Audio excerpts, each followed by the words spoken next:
So we will go ahead and get started. Hello, everyone. Welcome to Netsertive's Home Services Franchise Summit, session number 2. We've got appliance, electric, grout, blinds, and plumbing. I am going to go to the next slide. So I'm Madeleine Park. I'm your host. I'm a multi-unit, multi-brand franchisee in home services. My husband and I have 4 different home service brands in the Philly area, depending on how you carve up the pie, the territory, we have anywhere between 10 and 50 locations. So we've definitely got the franchisee look there. I am the former director of brands at Threshold Brands, so I do understand what it's like to be on the franchisor side, director of marketing here at Netsertive, and also the host of the Art of Franchise Marketing podcast, which I'm sure a lot of you peers have heard or been on. So I'm excited to talk shop. This is, my bread and butter and also what puts food on the table for my kids. So we'll get into it. But before that, I wanted to I always like to show a little bit of my life here and why these brands matter. Last time I made my son make like a PowerPoint, and this time he ran away when I came and asked him. So electric, one day, randomly, obviously dad was out of town. The power just decided to go out in my house, and it wasn't like it was like an electrical thing in my house. So obviously here I am, 2 dogs, 2 kids with a body pillow in between because no one likes the dark. So if we didn't have an electrician, thankfully we have Mr. Electric in our area and he was able to come and fix it. Grout. So when we bought our house, this on the left, they had 3 teenage boys all sharing this. And the mom actually told me they'd never cleaned the grout before. So you can imagine just what is down there and the importance of, as we redid the bathroom, having clean grout can be. This is my living room, and you can see a lovely broken blind here from dad getting a little too aggressive with a pillow fight. So JT, you'll enjoy that, where it just bugs the shit out of me every day, and now we need to get it fixed. And lastly, plumbing. My 4-year-old decided I'm going to put Orbeez down the drain. And if you know those water beads, they just get bigger and bigger and they don't go away. So we needed to call a plumber for that. Just a little look about your everyday. This is my shit show life, and this is why we rely on franchises to get us through. So little fun way to start. And a little bit about Netsertive. So we are the one of the preferred vendors for digital localized marketing. We specialize in seasonal, and we do it at scale. So some of our clients are here. We're big in the auto space, the franchise space as well. And it's really about localizing your digital marketing for each of your franchise locations and at scale, so that you're not constantly changing out creative and all of that headache. So if you ever have any localized digital marketing needs, give Netsertive a ring. I use them personally in my own brands, which is why I now have come onto the team, because I loved it so much. I wanted to spread the word.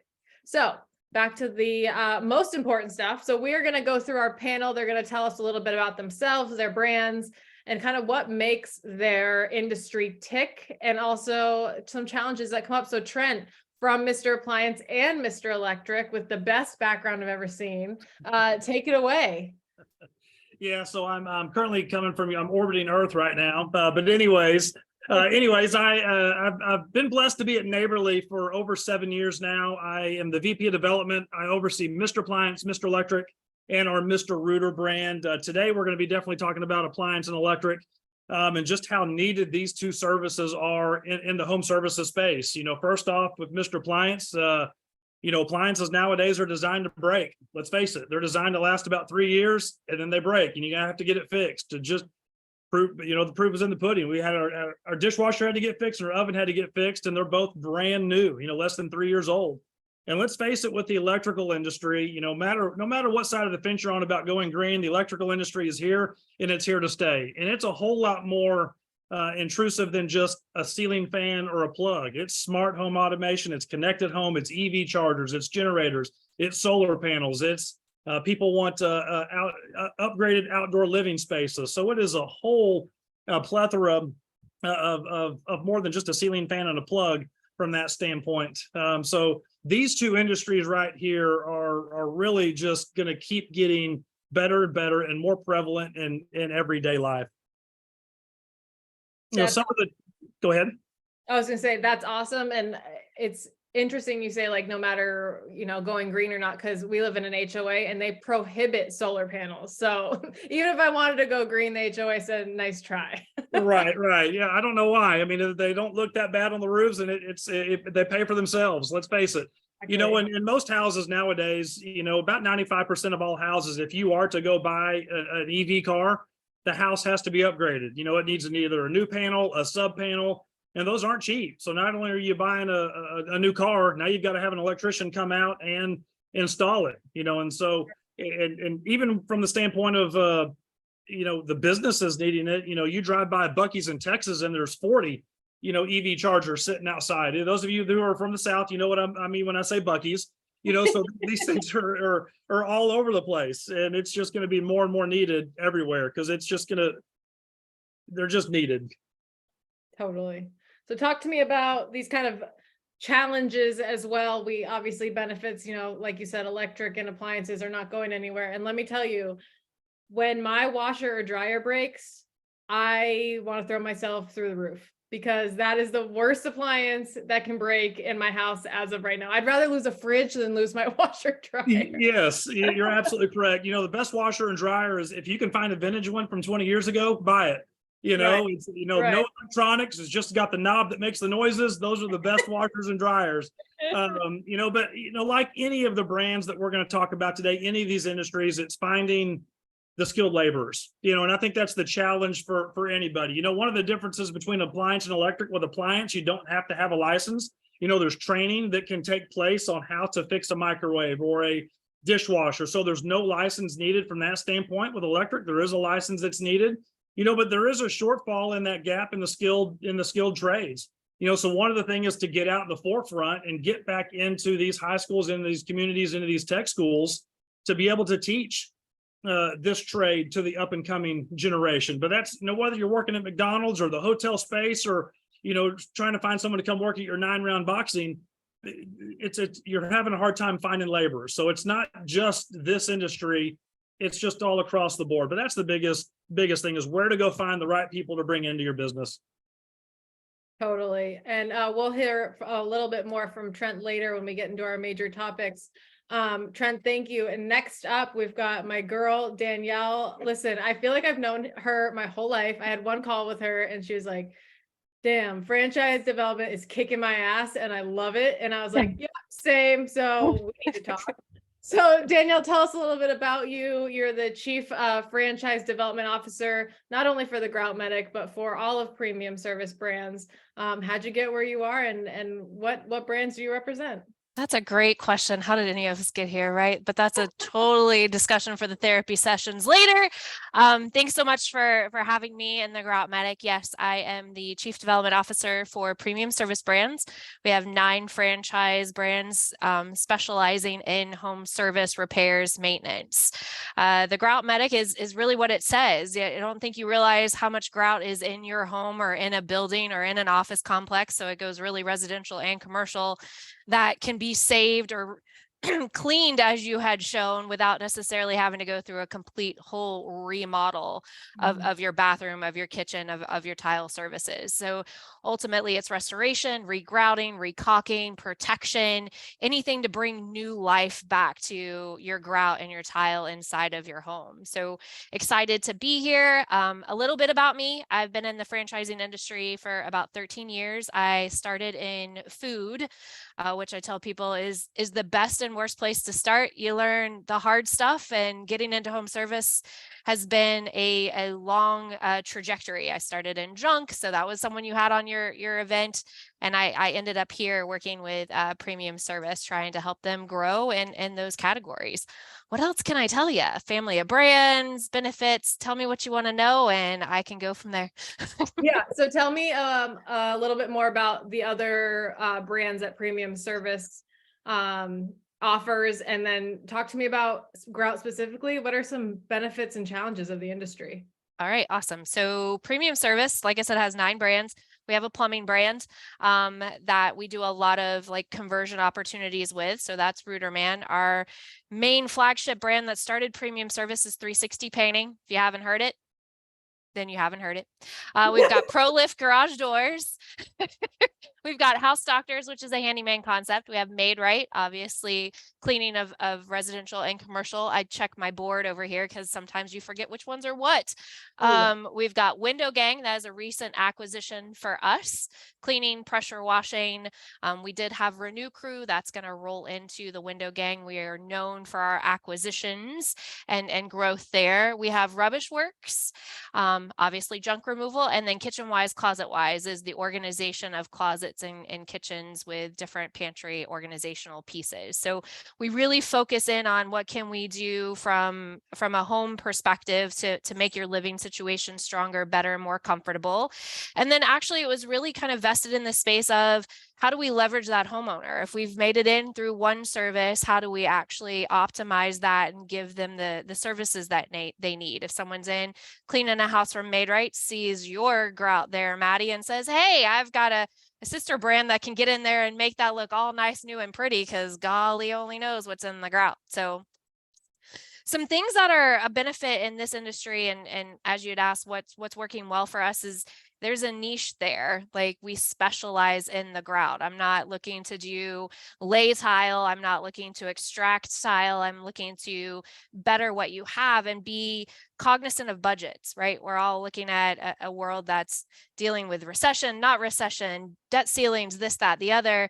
And it might not be cost effective to go in and do a complete remodel, right? But freshening that grout, cleaning it, replacing the holes. Even in my shower, we don't want to know there are little holes in the grout that probably should be patched over so it sustains itself for a long period of time. Because I don't know if any of you have done house projects like that.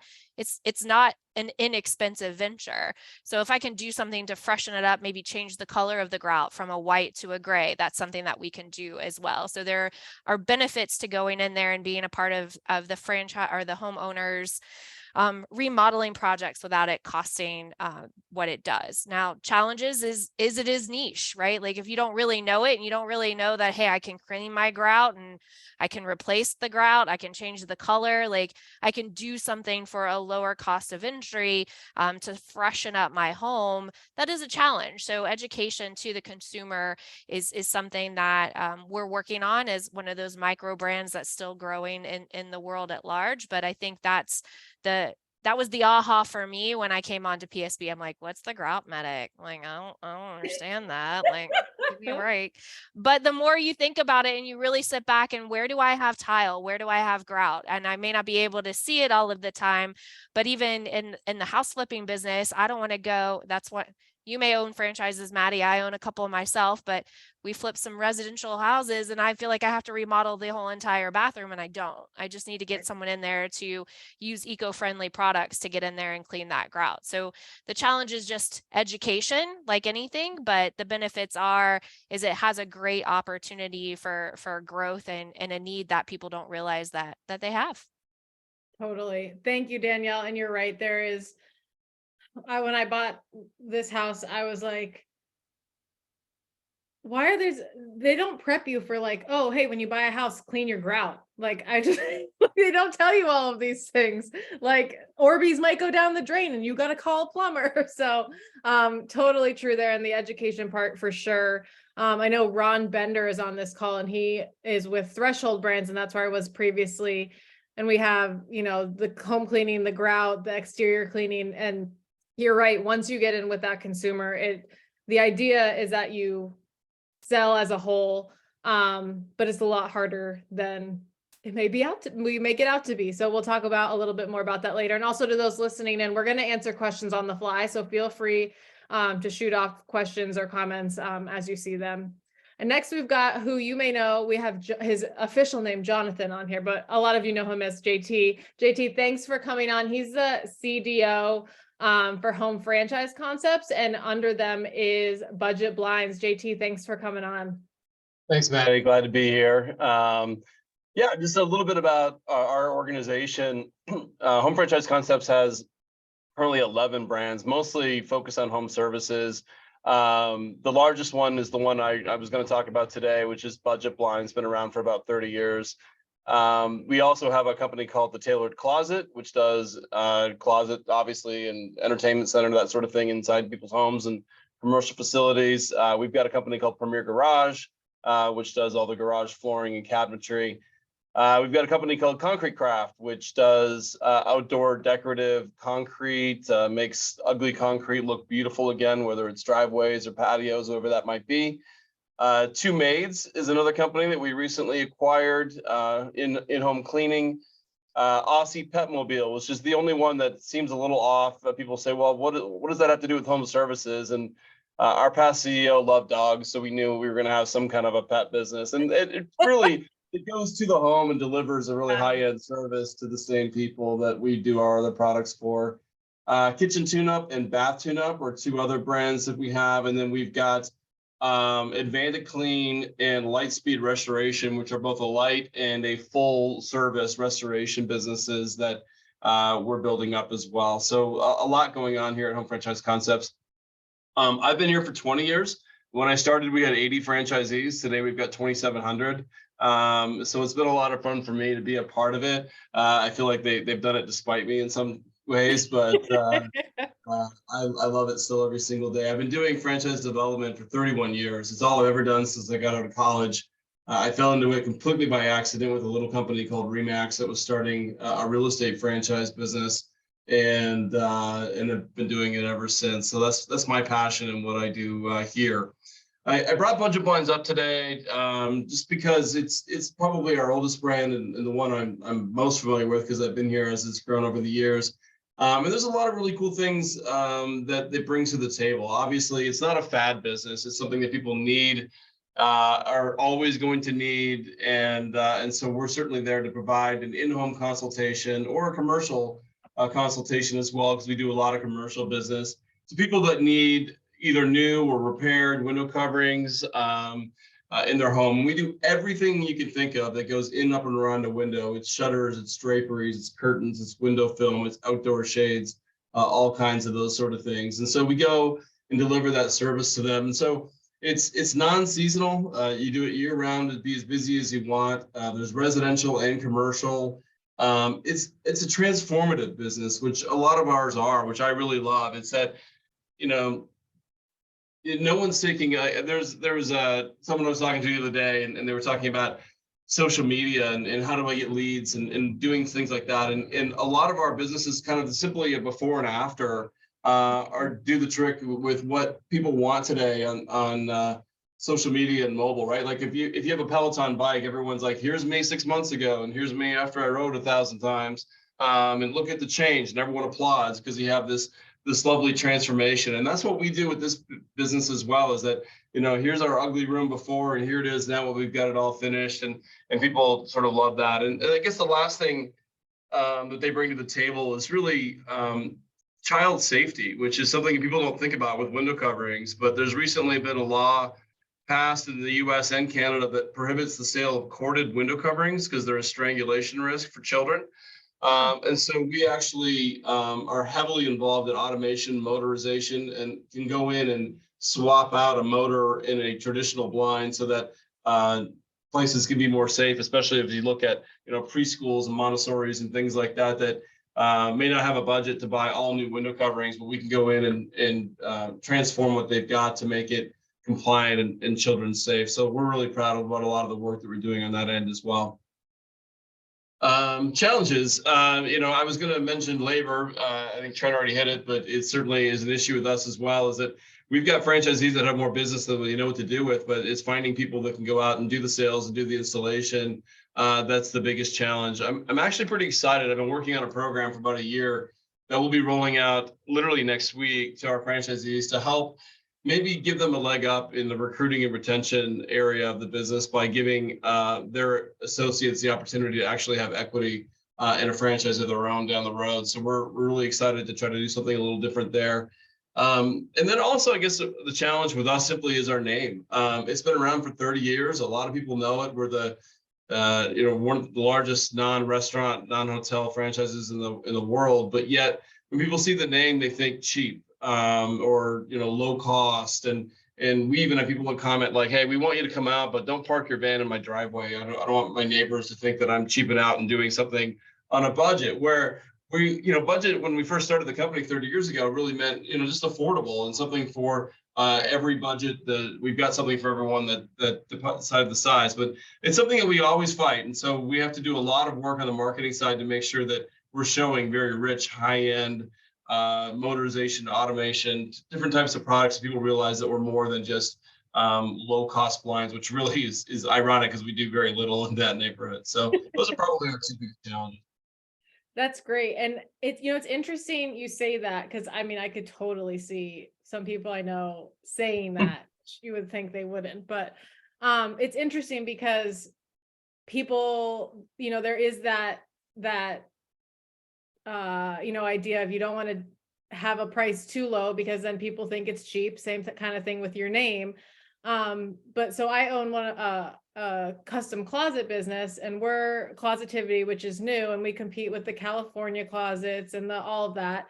And our idea was, in the closet business, you just you mark up everything and then just give crazy discounts. That's how you have to compete. So it basically makes no sense. And so what we said is, we're just gonna do a flat rate. We're not going to be considered affordable or budget friendly. And people hate it. They were like, nope, as somebody else is giving 40% off. We're like, yeah, but the cost is the same. They're like, they just want to see that percentage off. So it's interesting to see how different things, kind of align in the home services, where if you do that with blinds, people are like, no, give me the expensive shit. And you're like, okay, that's fine. So that's really interesting there. Come with lifetime, no questions asked warranty. So even if you had a pillow fight that got out of hand and needed your blinds fixed, we come and replace those for free. So maybe we should talk after this, Maddie. No, we definitely need to, because my husband nails those kids with, if he hit Trent's going down. I'm just saying. So yeah, we definitely need to talk, because I foresee more broken blinds in my future, and talk about the cords thing. I mean, I think that is incredible. I'm looking at my blinds over here that are all cords, and I've got an infant crawling around. So definitely great to see home services give back. And I think Danielle, Made Right is you, right? Yeah, you guys just did, I think, 100,000 donated to cleans for people with breast cancer, or cleaning for a cause. Yeah, most of the premium service brands have some philanthropic give back to them, and PSB has a whole program called Kids Lift that where we have launched and donated. Today they're actually at a school in Virginia cleaning up, giving kids lunches and things for the final days of school. So yeah, the cleaning for a cause is a big thing for Made Right, for sure. That's great. Yeah. And people just never really associate home cleaning brands with being able to really get out in the community. So that's really awesome. And to your point, JT, what you're doing for child safety, there's really just nothing more important there. And rounding us off, don't worry, Tommy, I did not forget about you. We're here with Benjamin Franklin Plumbing. Tommy does franchise development here. Tommy, thanks for coming on. Tell us a little bit about yourself. Yeah, my pleasure. Thank you for having me. So 9 years, I guess, in the franchise space, bookending 22 years in advertising and marketing. So actually started out in franchise operations on the restaurant side, have done franchise development for about 5 years now. But like I said, in that middle, about a 22-year, going to date myself a little bit, a good bit in Yellow Pages. I remember when we got Red in the phone book, and that was exciting.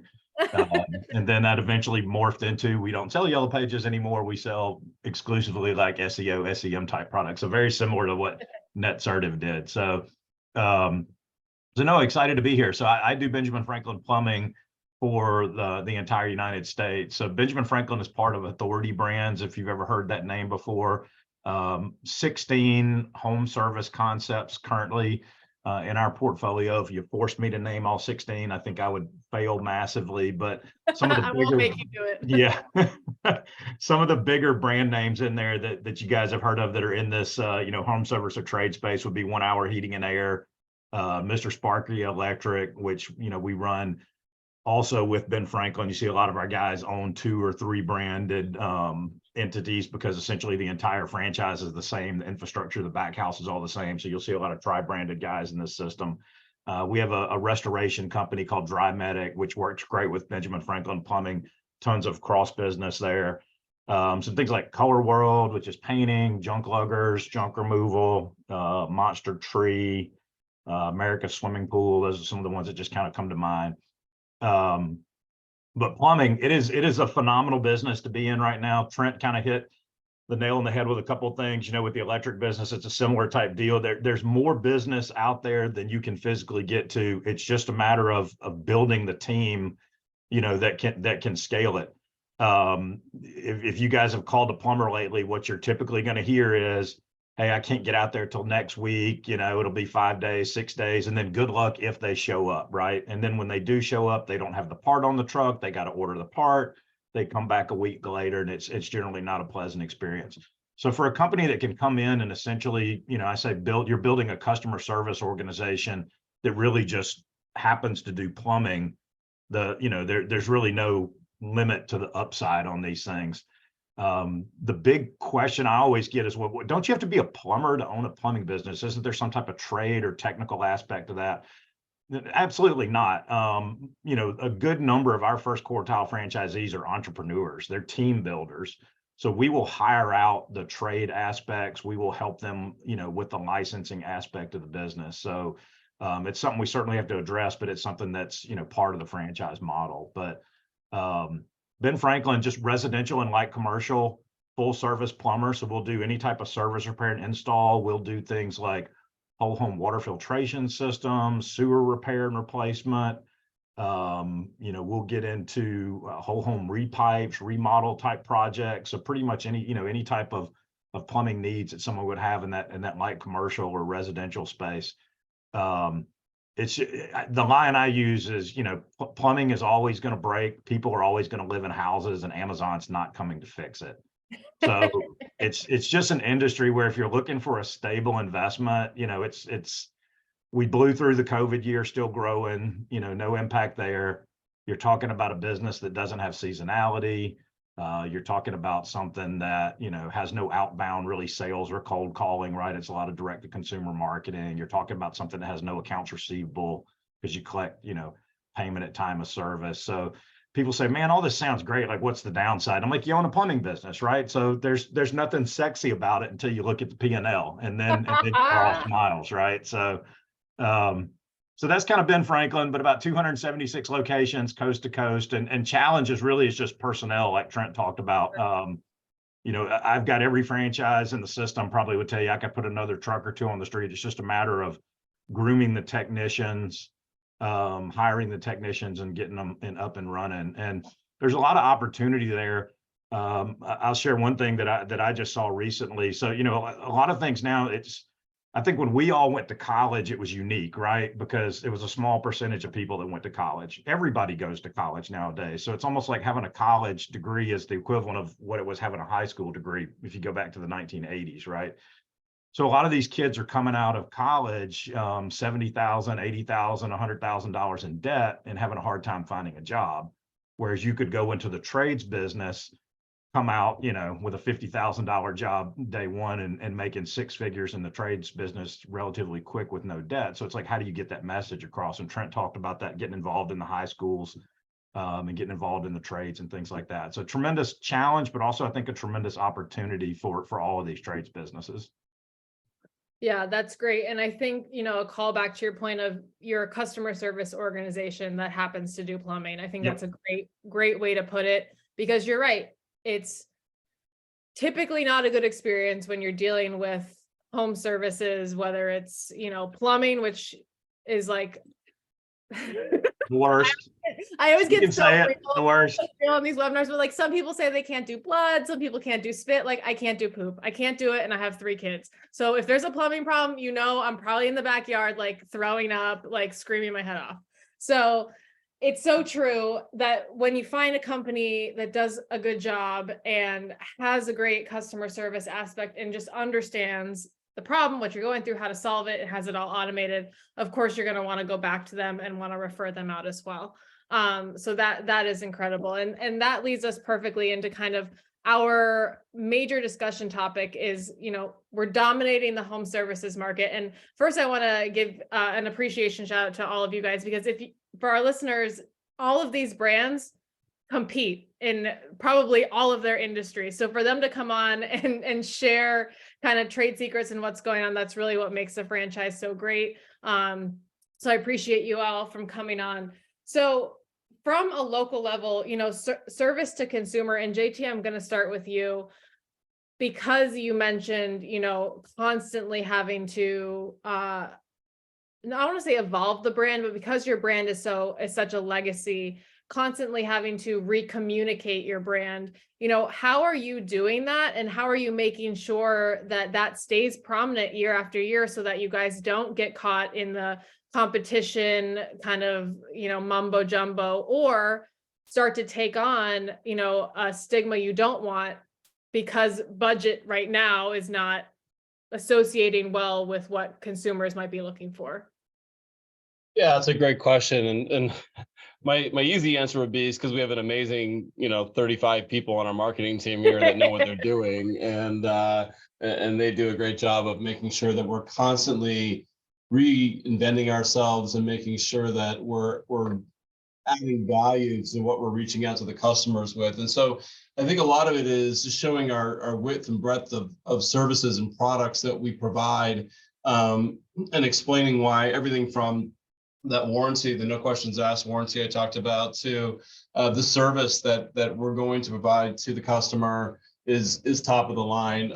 And so sort of keeping them aware of all the different things that we're doing and why we're different than those that are after us. We're in a nice position because we are the 800-pound gorilla in our business. And so we leverage a lot of referral and repeat business, which we're constantly talking to our franchisees. So 45% of their business last year was referral and repeat. And so it's really about, hey, when you get the job done, don't just say thank you and walk off with the check. Like, make sure you're getting your 5-star reviews, make sure you're getting people that are posting on social, make sure that you're active on the Facebook community pages, so that, where, I don't know if you're part of one of those, but I get probably 15 a day of people saying, hey, who can you recommend for window coverings or whatever other product it is that one of our brands sells. And the franchisees that are active in those communities and are typically doing very, very well. And there's very little expense around that as well. So always trying to evolve the brand, always trying to make it relevant, always trying to make it something where people feel the need, and whether it's they're ready to buy that day or whether we're sowing the seeds for, you may be not ready to have us come out right now, but hopefully whenever the day is you decide to fix that broken blind, Maddie, that will be the ones that come, top of mind awareness. And that's really what we're looking for. Yeah, that's great. And I have to ask too, because I'm sure this has come up in your time there. Was there ever a time where you guys considered a rebrand or changing the name? And if so, and I'm sure there was, but why did you guys decide against it? Because I guarantee you there's some people out there thinking they might need to do that for their brand right now. Yeah, it's a great question. And yes, there's been lots of discussion over the years about changing the name, but when I came on in 2003, we had 80 franchisees. And by the time the recession hit in 2007, we had almost 1,000. And so rebranding something just because someone maybe feels like it's not perfect, it felt like we'd already kicked the can way too far down the road. And so what we did was refresh the look and feel constantly. I think we've done maybe 5 rebrands with Budget Blinds over the years. And again, I'll have a quick story. We have our vans before this were these horrific purple looking things that I couldn't stand. But yet when we rolled out these brand new, really, elegant, modernized van wraps, everyone was like, oh, no, people won't know who to call. Like they recognize me for my purple van. And what I say is, like, you don't know how many people don't call you because of your purple van. They don't want it in the driveway.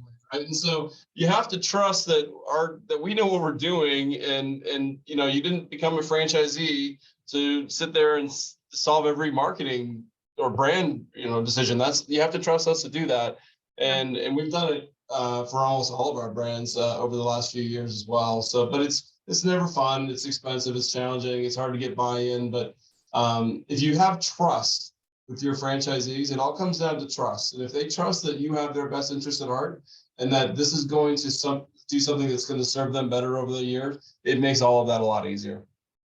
That's great, JT. Thank you. And Tommy, I'm going to pass it to you because for what you said, majority of your business is inbound, which is every company's dream, right?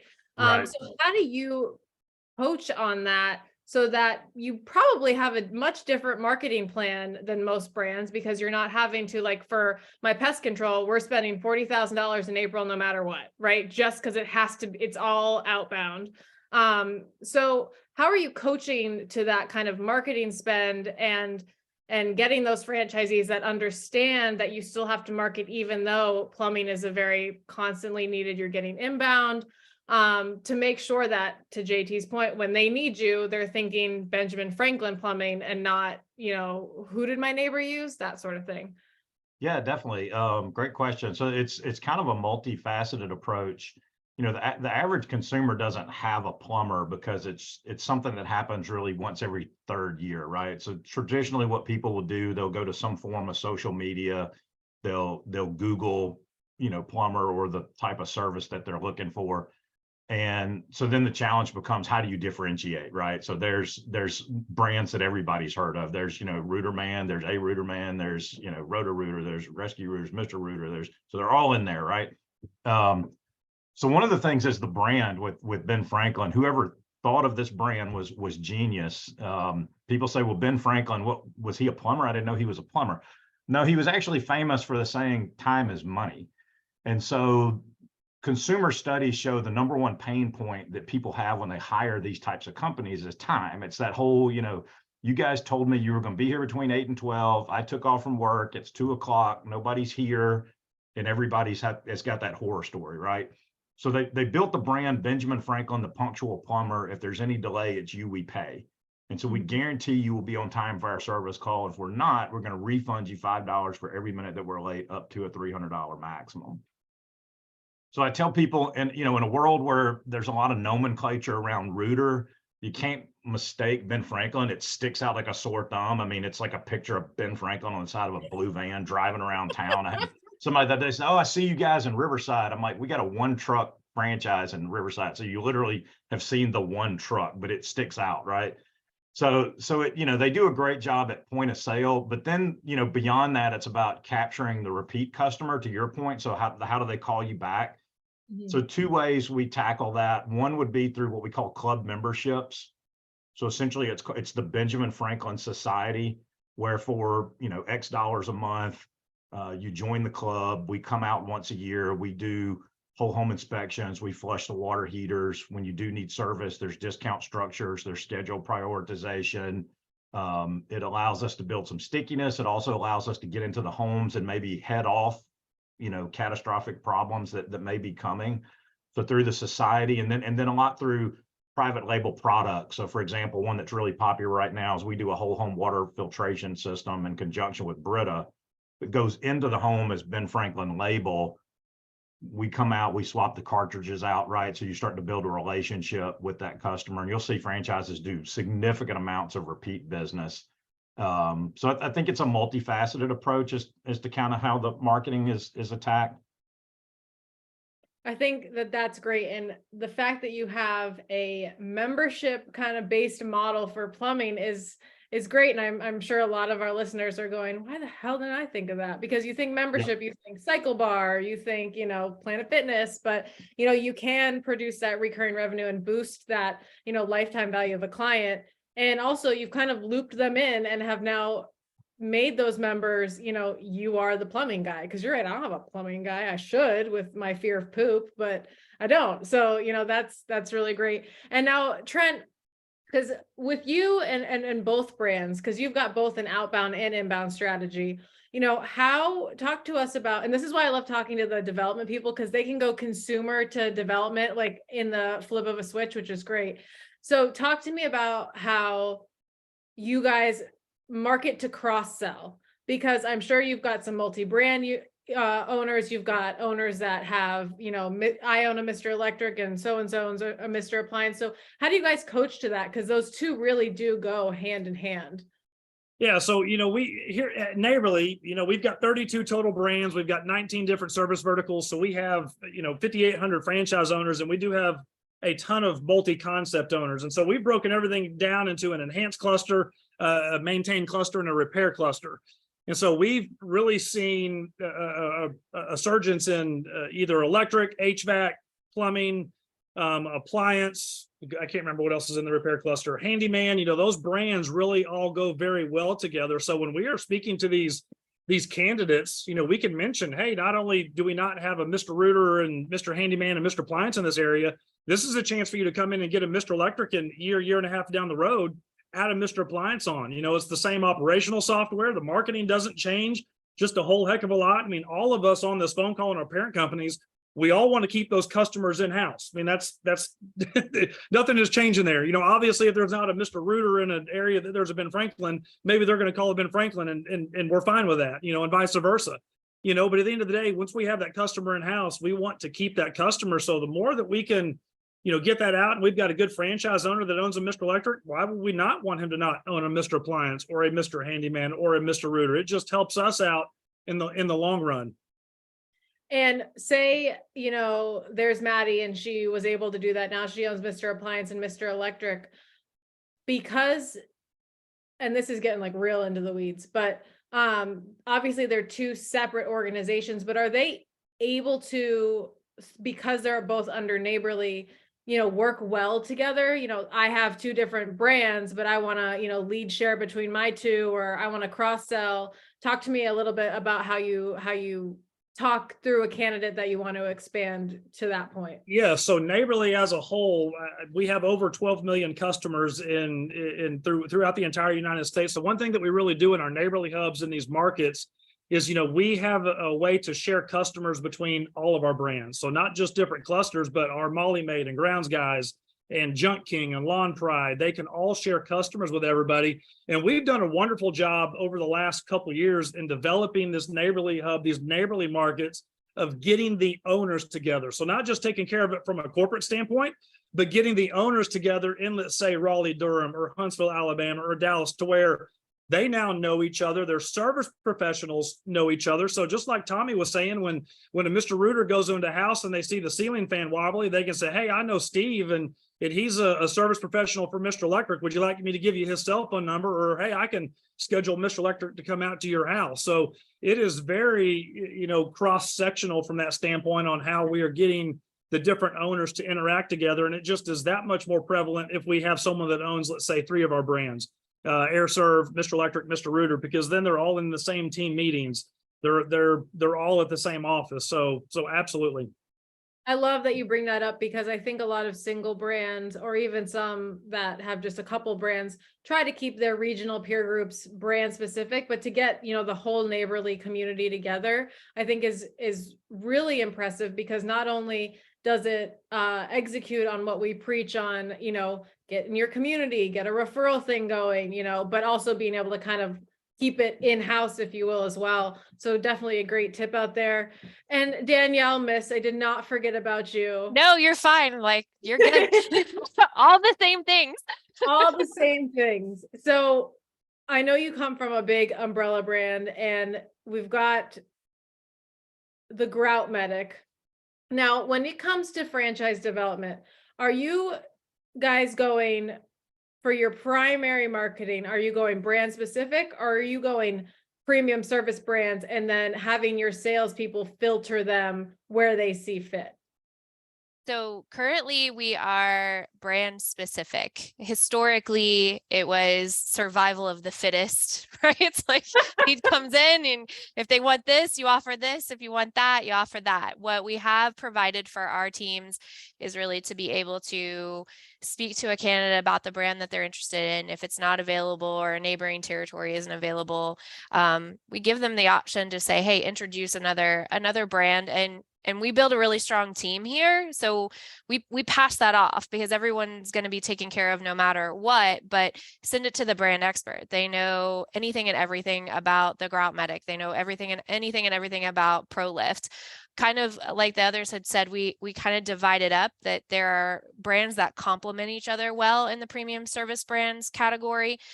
We look at Rubbish Works and ProLift as our on-demand businesses, right? Just like they were talking about plumbing, you need it, you want it. I need to be top of the list when someone's looking for it, where pricing is really very rarely a stopgap for them, because I need you to move my stuff and I need my garage to open because it's my main point of entry and I haven't used a key to my house in years, right? So we kind of like the division of having a brand specific person, so they are all knowing about their brand. So something to piggyback on what Trent was saying, if they don't have their model, if they got to use Benjamin Franklin, it's fine. One advancement or something that we've just done in premium service is we created an app called Nesto.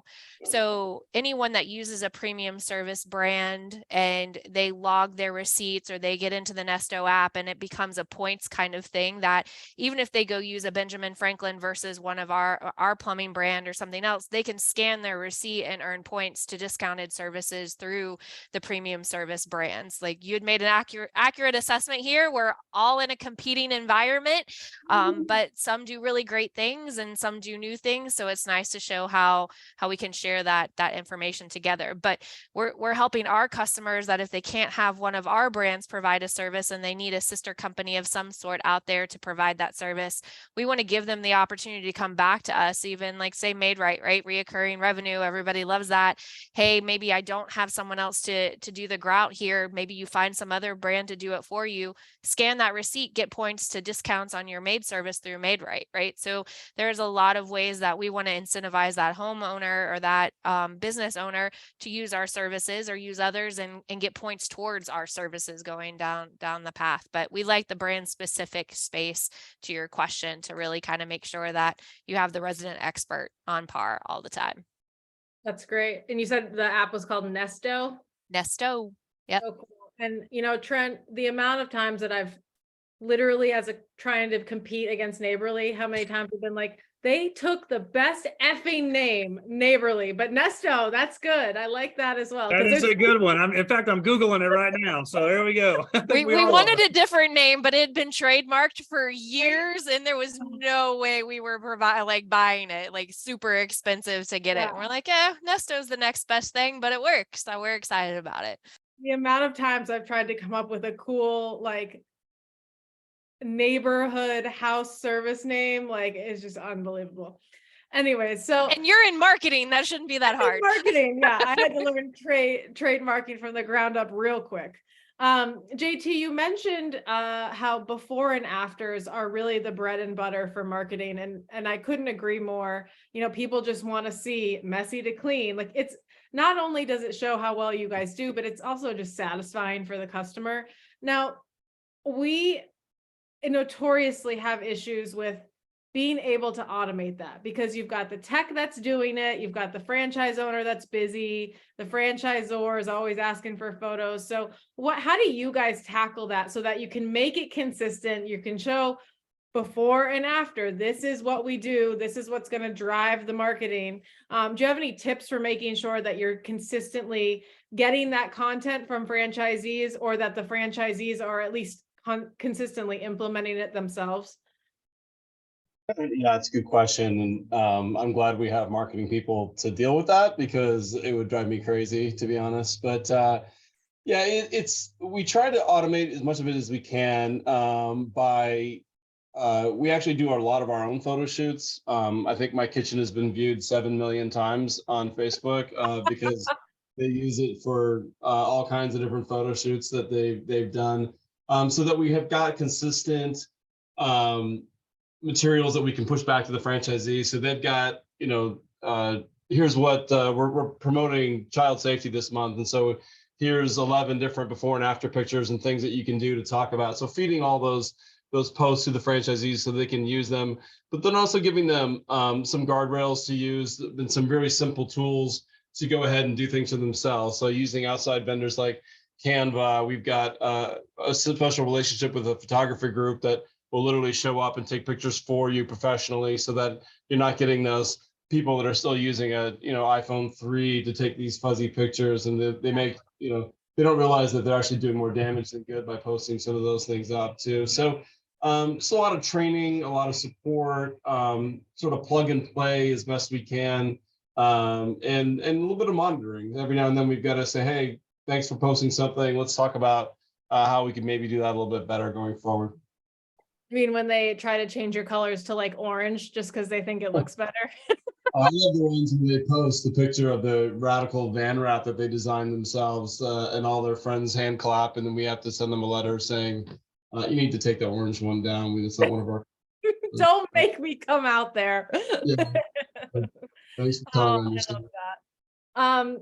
Now we're gonna switch gears a little bit to more of the Fran Dev, which is all of your specialties. So I'm sure you're like, oh, thank God, finally. JT, we'll continue with you because you guys are the legacy brand. Talk to me about territory. Do you guys have protected territories? What happens if you're running out of territories? Where do you stand in that whole thing? Yeah, so we do have protected territories for all of our brands. They're a little different depending on, although we are starting to do more and more multi-brand ownership within our umbrella. And so in those cases, what we're trying to do is mirror their territories in whatever brand they have already with what other brand they're bringing on, which I'm sure everyone's trying to do. Right. Yeah, but to be honest with budget blinds, we're starting to run a little low on territory, and certainly they're not in a lot of cases not the most amazing spots left in a town. They get kind of picked over. We're actually rolling out a program right now to start offering tier 2 and tier 3 programs to our franchisees that want to buy up territories around them, but maybe at a bit of a discount because they're more supporting territories than they are lead territories. But we also do a lot of pivoting. They talked about this. Last year, 30% of the leads that came in for us came in looking for a particular brand and left with a different brand as an owner. And it's because we've trained the people here that I've got a great team that can literally, it's more about creating engagement and trust and aligning and understanding what success means to that candidate. And then we could say, hey, we know you came in looking for budget blinds, but there's no territory left in your area or very little, but I think you'd be a great fit for this and this based on what you've told me and what we've learned together.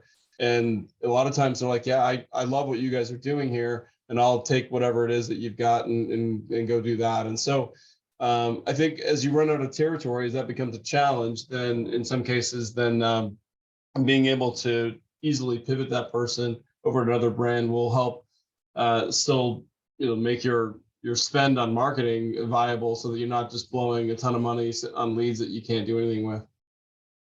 Yeah, I love that. And I think that it's cool that you said, a lot of people that came in thinking they wanted one brand left with another, because there's no one better, to Daniel's point, to explain the brands and the benefits than yourselves. So kudos to you and your team for being able to do that. Because I have tried to cross-sell in Fran Dev, and it's tricky, because when someone says, hey, I've got $100,000 and I want this brand, and you're like, just kidding, no, you don't, you want this one.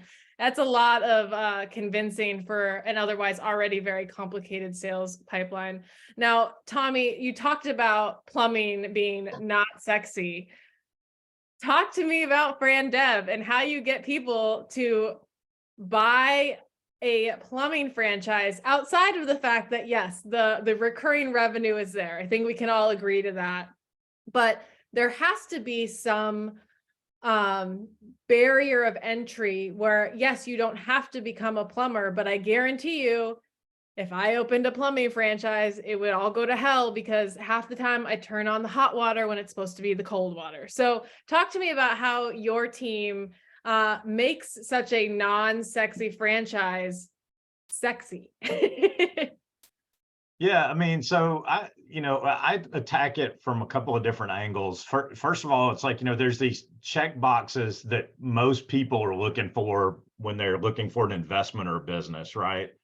And the common ones that we all probably hear are, that especially post-COVID, they're looking for something that's recession resistant. They're looking for something that's pandemic resistant, right? So when you look at something like plumbing, it certainly checks that box. A lot of people, it's not that they can't do sales, it's just generally not on the top of most folks' list, right? So in a perfect world, they're looking for something that's more direct to consumer, where they're not out cold calling and door knocking. And, so this certainly checks that box. It checks like I said, it checks the no accounts receivable box. It's a cash-based business. The licensing thing, which you would think would spook a couple of folks, I say it's a positive, because it provides a moat around your investment, right? So the kid down the street can't just come in and start undercutting your business like some type of home services can, where just anybody with a ladder could do it, right? And so that's a little bit of a barrier that provides, like I said, some security there. So, I mean, when you start checking all the boxes, people start kind of nodding along and they're going, okay, this does check every single box I'm looking for. And then it's about, can you succeed? And we're talking about like dominating the market, but like with Trent or with Danielle, so they own, and this was an interesting conversation I had on a validation call. There was a prospective franchisee, and they were worried about this other plumbing company that they perceived to be, the 800-pound gorilla in the marketplace. And so they were asking our panel of franchisees about competition. And my franchisee actually said, that's exactly what you want in your market. And everybody was just kind of like, well, that's an interesting statement, elaborate. And they said, those companies help establish the top end of the market from a price point perspective. So if you're considering a Benjamin Franklin, the fact that Mr. Reuter's running a first-class operation there, that is not a hindrance. That actually helps, because if they were to call that Mr. Reuter, they're going to hear top-end pricing. You can quote top-end pricing. The last thing we want is them calling somebody and it, coming in at 50% of what you're quoting. And what you'll hear them all say is this swimming pool is so large that there's room for another, if not two, if not three in the marketplace. And so that, when you start talking to them about the fragmentation, that's really appealing to people, because it doesn't come down to anything other than your ability to execute. So basically I tell them, you're betting on yourself is what you're betting on in order to succeed here. And then, like I said, the financial piece, my goodness, once they get into, this is a true story too. I had a divorce attorney call me 2 months ago. He said, I'm representing a guy that owns a plumbing company, and I fell out of my chair when I saw how much money this guy made, because I think I need to own a plumbing company. Long story short, it didn't work out because he was a 35-year divorce attorney. But when they get into validation, they start looking at item 19s and EBITDAs. People's eyes get real big. So Yeah, I think that's great, and such a good takeaway of that. So many times, competition is feared, and I own a bunch of Maid Pros, so anyone with a rag can do that. But the benefits of having a franchise, and also having another big franchise, we have probably every franchise in our area, for not only the competitive analysis, to your point, what you can do with the top end pricing, and then it just also helps show how franchises outshine independents. No offense to them, but we really do when it comes 100%. to everything.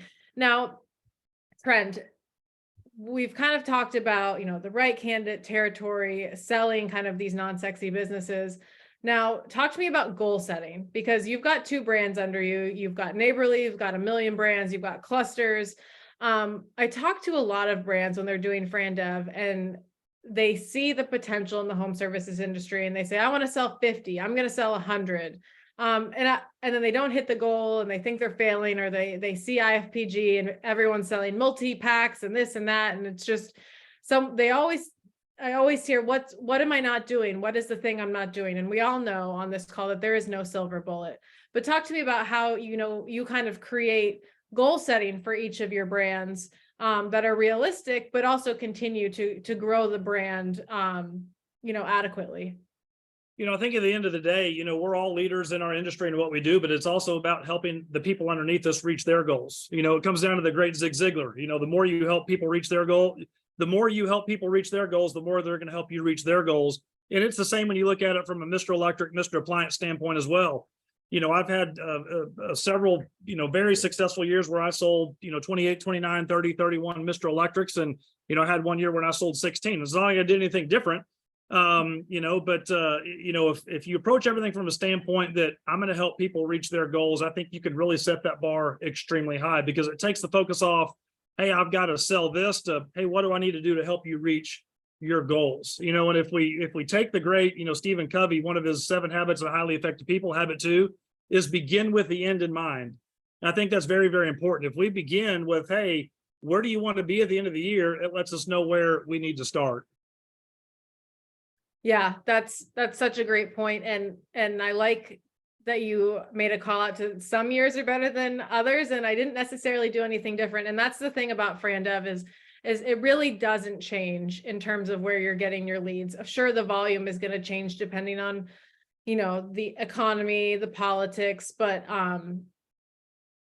you just have to, and this is, I said this on a couple podcasts, is you have to be patient. You have to build patience into your budget planning, because not only does your system need it in terms of being able to grow at scale and grow the right way so that you're not exploding and then imploding at the same time, but also building that into the customer journey, because to JT's point, I might not be ready to replace those blinds because I know we're going to have a pillow fight tomorrow and it's going to break another one. But when I'm ready, and I need to nurture that thought process. Correct. Danielle, I got your message. Please share your antidote on plumbing, and then tell me where you get your leads for Fran Dev. Let's talk leads. Oh, heavens. That was a great, because back to Jonathan's point about sharing other brands. So ping me, because my mind goes in 1,000 different places. So my anecdote about plumbing was my stepdad is a small business plumbing owner, has owned his plumbing business for like 30 years in Central Florida, right? So all of you guys are there in Central Florida. We've gotten multiple requests to convert to a franchise on a regular basis.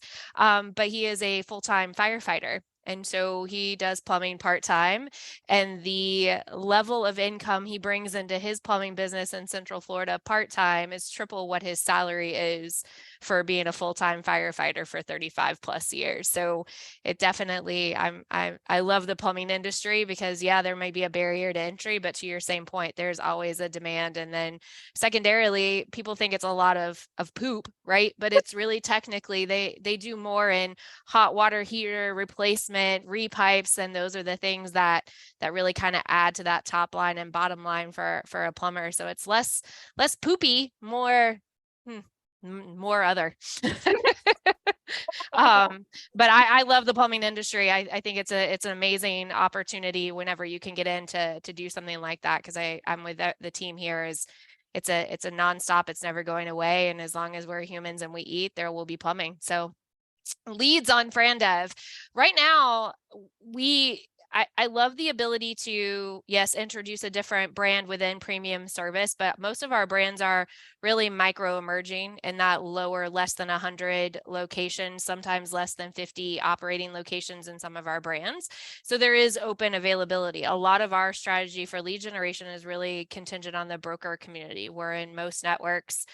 We spend a lot of time with the brokers, consultants across all the different networks. So the majority of our lead generation right now and currently is focused on building that relationship and educating the broker community to these brands and helping us award territories in that fashion.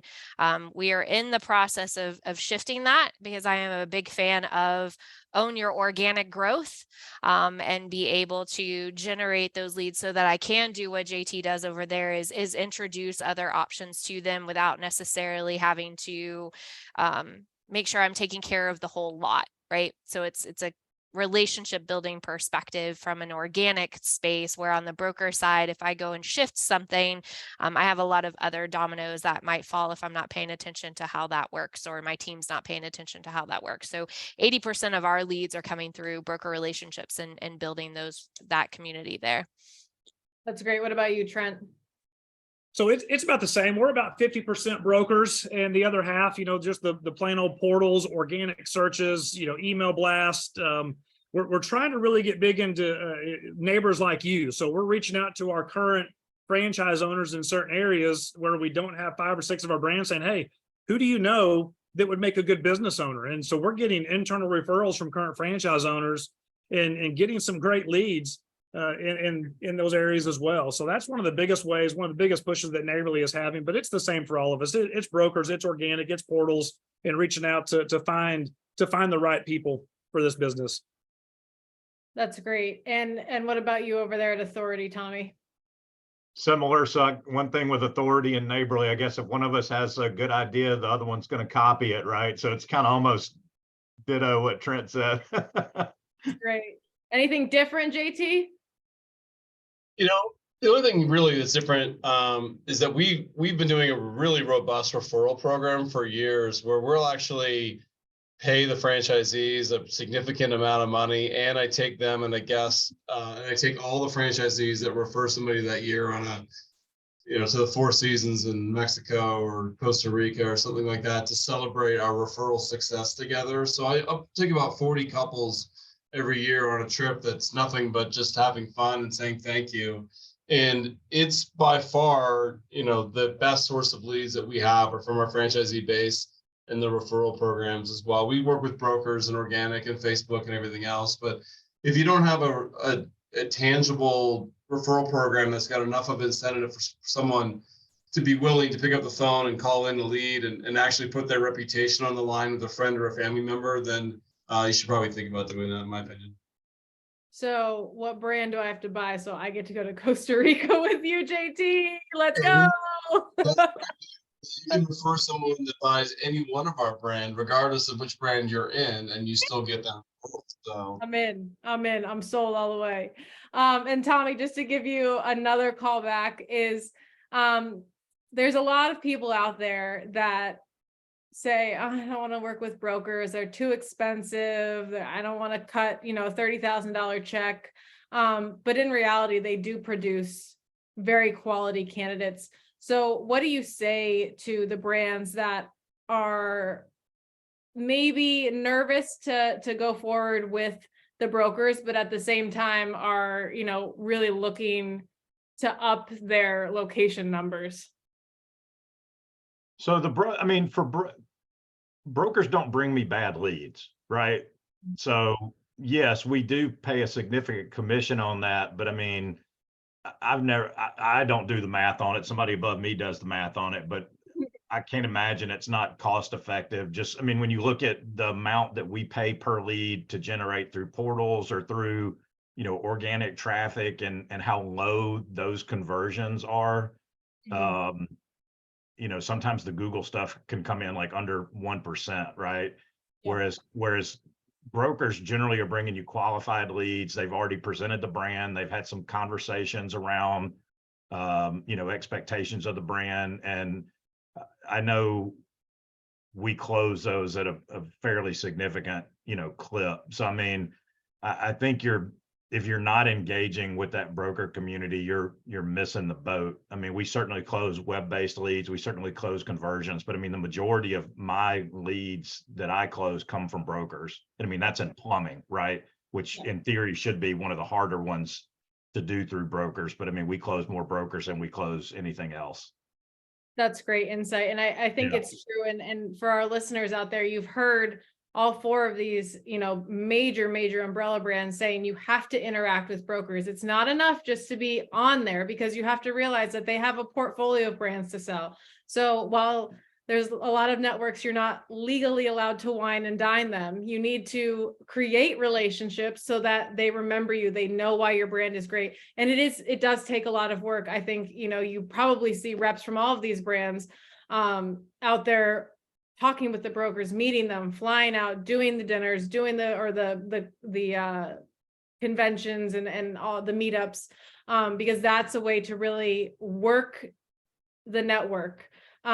Because being a part of it is just not enough. I'm going to reiterate real quick just what Tommy said, if that's okay, but like our broker leads are actually cheaper than our marketing leads. Wow. By a little bit, which is pretty interesting, and it like you were mentioning earlier, the year that I've had a bad year, by my standards, doing 16, it was, portal leads coming in, it might've been a closing ratio of 1 in 600. Well, the year after that was 1 in 150.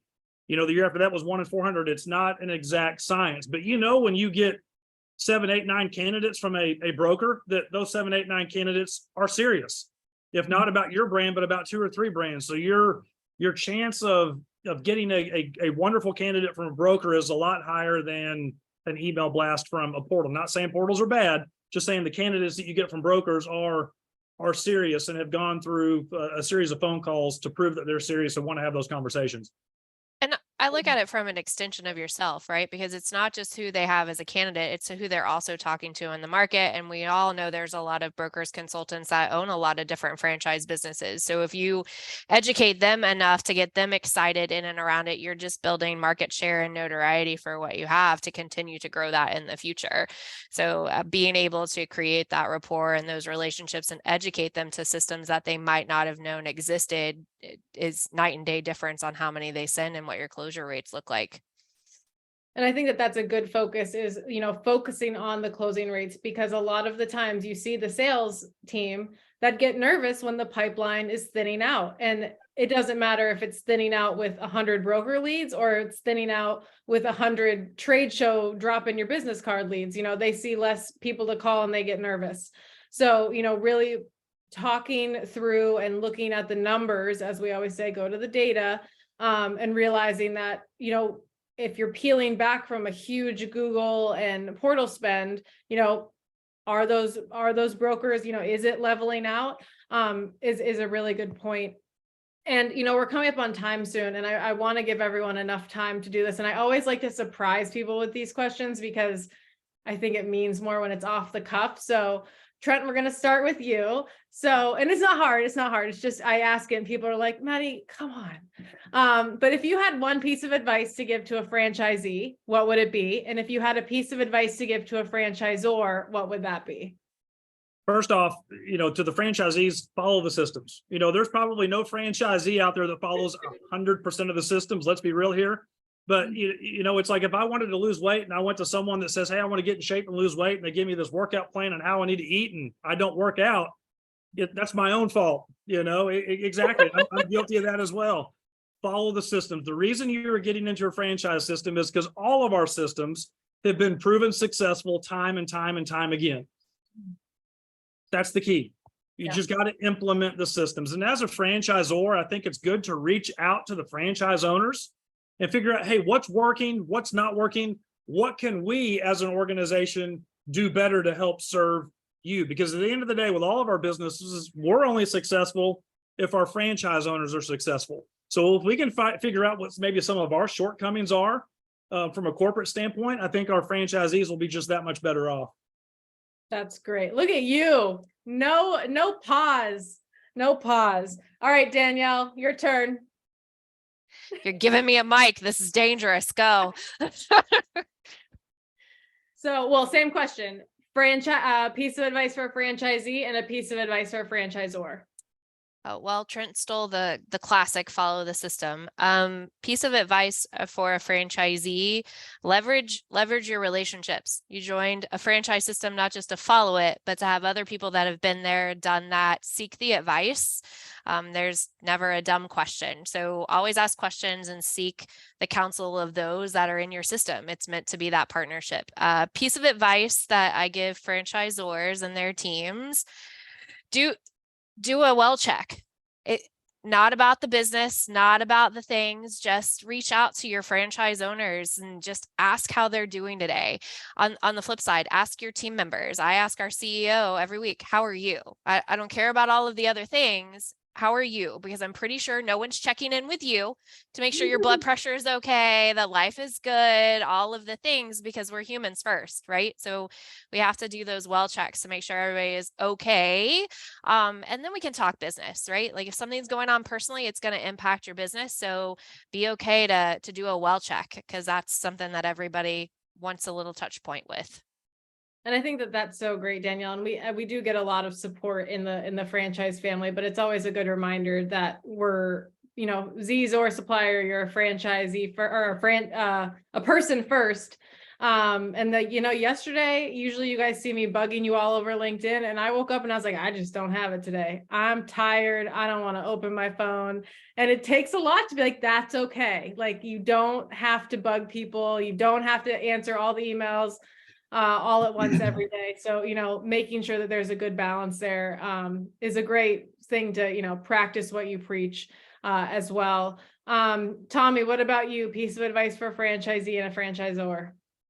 So I'll take it a little bit of a spin off it, because Trent took mine and then I went to Danielle's and then Danielle took mine. So I'll spin it a little bit. I'll say, but if you're coming from a FranDev perspective, when you're going through training, when you're going on onboarding, if there are first quartile franchisees in your vicinity, get in the car and go see them, before you're drinking water out of the fire hose. And Danielle was talking about relationships. It's all about, expanding your network, talking to the people that have been there, done that, squeaky wheel getting the grease. But it's worth your time, in my opinion, to go see firsthand what these operations look like. And I think it really helps you visualize what you're attempting to build going forward. Franchisor, I mean, it's all about communication. I think some of the best ideas that franchisors implement came from franchisees. I think we'd probably all agree with that, right? So it's about making sure that you're putting together those green teams, those committees, those franchise advisory councils, and you're capturing what the network is doing that's succeeding, especially if they're going, outside the system and having more success than you. So it's about understanding what that is and how you can, leverage that to go across the broader network. I think that's great. I think there is not as big a focus on community and regional and meeting in person as there used to be. I blame the pandemic for that, but it is so important to get out, see what other offices are doing, meet some of their techs, meet some people from the home office, because they're a lot closer than you realize, especially behind all of these Zoom screens. I mean, I don't know about Trent. Apparently he's on like Mars or something, but we'll get there eventually. And JT, you brought us in, you're bringing us home. You get the last slot of all the advice. So what about a piece for a Z and a piece for a Zor? Yeah, and of course, going last amongst these pros is tough because everyone talked everything I had on my list as I went. But I guess the one thing I think about beyond what's been said already is just be prepared to work hard as a franchisee. Like, people think that because they buy a franchise, it's like this magic solution that just does it all for them. You still have to get up and do it every day. And you have to, it's probably going to be harder work at first than anything you've ever done.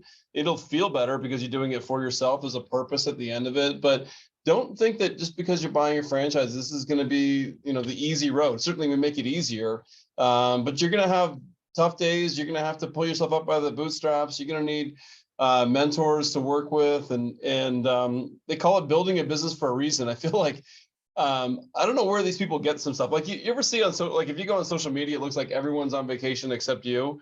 And I feel like sometimes when our franchisees are validating, they feel like everyone did like $1 million their first week in the business except them. And it's like, that's not true. We all know that's not true. So managing those expectations and setting them up for success to really build a business, not an overnight success, and certainly having enough capital to get there. You don't want to put somebody in a franchise where the runway is 20 feet too short for them to get off the ground. So that's another big piece I would say. From a franchisor standpoint, and this is really for people that are really newer or growing, is that pick your first few franchisees really, really carefully. They need to be validators that are positive, regardless of how they feel. They need to be okay with the fact that, it's not all working exactly as we thought as franchisee number 5, but I trust that we're going to get there. And here's the things that we're doing, and can put a positive spin on it. I always say that franchisee number 5 is a lot different than franchisee 105, and even different than franchisee 305. And so make sure that the people that you're bringing on, because I know when you're an emerging brand, you really are anxious to get some butts in the seats, to get some checks in, to get going. But if you don't bring the right people in that are sharing that same common theme and focus and rowing in the same direction as you, and can put a positive spin on things as they continue to grow, then you're going to end up just really regretting that. So make sure you get the right people early on. That's great. Thank you guys so much. And we are up on time, even 10 minutes early, but I appreciate you guys coming on and sharing all of your information. Connect with these guys on LinkedIn. You see all of their brands, you see their umbrella brands. And our next and last session will be next Tuesday at 1 p.m. I know it might be a little difficult because it's the day after Memorial Day. But if you register, you definitely get the recording no matter what. You guys, thanks a lot again. And another call out to the fact that you're all competing in the space, and you know, you made time to come here and share is a really great thing. And of course, in light of friendly competition, we got these shirts made for you. Anything your brand can do, mine can do better. So those are in the mail for you guys, and we'll definitely talk to you soon. Thank you guys. Thank y'all. Thank you.